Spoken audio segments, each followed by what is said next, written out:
हरिओम, सबका मंगल हो, सबकी प्रीति हो। मैं सारिका बमन साधना में आपका स्वागत करती हूँ।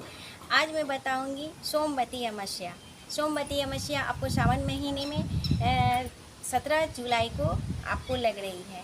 तो आपको ये बहुत ही अच्छा दिन है और सोमवार है, सोमवार के दिन है तो आपको ये बहुत अच्छा है। तो आप ये ध्यान रखें कि सोमवार के दिन है, उसके बाद है कि सोमवती अमावस्या है, उस पर से सावन का महीना है। तो बहुत ही अच्छा है, बहुत पुण्यकाली महीना है। इसमें महिलाएं जो हैं वो अपने पति की लंबी आयु के लिए वट वृक्ष की पूजा करती है, उनकी परिक्रमा करती है, व्रत रखती हैं। तो ये बहुत ही अच्छा व्रत है। इस दिन 15 सोमवती अमावस्या बहुत ही पुण्यकाली होता है। इस दिन आप पितरों का तर्पण कर रहे हो, पितरों का पूजा कर रहे हो, किसी तरह का पितरों का तर्पण या पूजा या पाठ कर रहे हो तो आपके लिए काफ़ी फलदायी होती है। उसके बाद है इस महीने में अमावस्या के पे दीप दान भी बहुत बड़ा महत्व रखता है। आप दीप दान रखें और जो सुहागिन स्त्रियां हैं वो आप वट वृक्ष का पूजन करें, उनकी जो पूजा होती है वो पूजा करें। तो आपके लिए सोमवती अमावस्या जो व्रत रखती हैं वो आप व्रत रखेंगे तो आपके लिए काफ़ी लाभकारी है। अगर आप नए जैसे कि कोई इस बार व्रत का उठाना चाह रहे हैं, व्रत प्रारंभ करना चाह रहे हैं तो वो व्रत प्रारंभ न करें, पहली बार कर रहे हैं तो, क्योंकि दो ही मास लगी हुई है आपको, तो इसमें आपको निषेध माना गया है। अगर आप कर रहे हो तो 17 जुलाई को आपको सोमवती अमावस्या है तो ये आप व्रत कर सकते हैं। अगर आपके चंद्र कमज़ोर हो गए हों, आपके अगर चंद्र कमज़ोर हो गए, मन अशांत रहता हो और बहुत ही परेशान रहते हो तो आप इस दिन जप ध्यान पूजा पाठ करने का बहुत बड़ा महत्व है। आप ये सोमवती अमावस्या के दिन आप पूजा पाठ करें, ध्यान करें तो आपको ये फल आपको काफ़ी प्राप्ति होती है। उसके बाद है कि अमावस्या के दिन आप किसी तरह का पेड़ पौधा फूल पत्ती वगैरह आप न तोड़ें, न मिट्टी खोदें और न ही आप किसी भी प्रकार का जैसे फूल पत्ती है, पत्ते हैं या कुछ भी आप न तोड़ें, इसमें आपको निषेध माना गया है।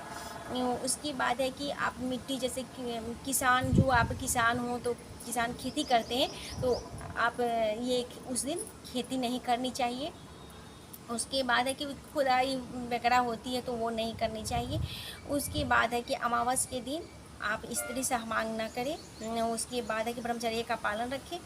उसके बाद है कि जब ध्यान मौन रहने का कई गुनी फलदायी होती है। इस दिन दान पुण्य जितना हो सके आप करोगे तो आपके लिए काफ़ी लाभकारी होगा। तो ये ध्यान रखिए। पीपल का वृक्ष का पूजन करने का भी बहुत बड़ा महत्व है। आप पीपल का वृक्ष का पूजन करें तो आपको बहुत ही आपको पुण्य प्राप्ति होगी।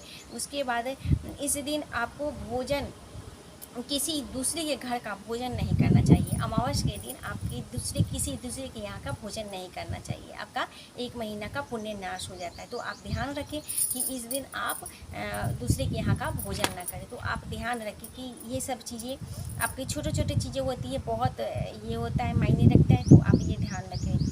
अगर पूजा पाठ करें, शनिदेव का शनि शिवालय में जाए, मंदिर में पूजा पाठ करें, ध्यान करें तो आपके लिए काफ़ी लाभकारी होगा। उसके बाद है कि आप सोमवारी व्रत कर रहे हैं तो इस दिन आप व्रत अवश्य रखें। उसके बाद जो नए व्रत उठाना चाह रहे हैं वो व्रत न रखें, क्योंकि इस बार 2 मास लग रही है तो आप सोमवार की व्रत जो पूजा है वो ना करें। आप पंचामृत से शिव जी पे आप अभिषेक कर सकते हैं। जैसे आप दूध दही शक्कर घी और शहद और आप गंगा जल मिला करके आप शिव जी पे आप अभिषेक कर सकते हैं। उसके बाद है कि शुद्ध जल से आप अभिषेक कर सकते हैं। इत्र डाल करके जल में आप अभिषेक कर सकते हैं। आप गन्ने के रस से आप अभिषेक कर सकते हैं। धन धान्य की प्राप्ति होगी, घर में सुख शांति बनी रहेगी, लक्ष्मी प्राप्ति होती है। अगर आप दुख से बहुत ही दुखी रहते हो, आप परेशान बहुत हो रखे हो तो आप कच्चे दूध से अभिषेक जरूर करें। मैं कभी मतलब ये वीडियो बहुत लंबी हो जाएगी, इसके लिए मैं तो थोड़े से बता रही हूँ, क्योंकि अगले वीडियो में मैं बता दूँगी कि क्या क्या से आप अभिषेक करने से क्या क्या फ़ायदा होता है, तो मैं ये बताऊँगी। उसके बाद है कि इस दिन अमावस के दिन आप ब्रह्मचर्य का पालन रखें और स्त्री से मांग न करें। उसके बाद जो संतान चाहते हैं उस दिन तब बिल्कुल आप ये अमावस के दिन, किसी भी अमावस के दिन आप मतलब संभोग न करें। इससे आपकी संतान जो होगी वो अच्छी नहीं होती, तो आप ध्यान रखें। उसके बाद है कि आप ये जब ध्यान इसका इस दिन अमावस का जब ध्यान करने का बहुत बड़ा महत्व है। तो आप अपने को जो भी गुरु मंत्र मिला हो वो गुरु मंत्र आप ज़्यादा से ज़्यादा जाप करें, ध्यान करें, तो आपको काफ़ी लाभकारी होगा। तो मैं अगले वीडियो में आपको फिर मिल रही हूँ। तब तक के लिए हरिओम। मेरे चैनल पर आप नए हो तो आप सब्सक्राइब जरूर कर लेना, और मैं फिर मिल रही हूँ। तब तक के लिए हरिओम।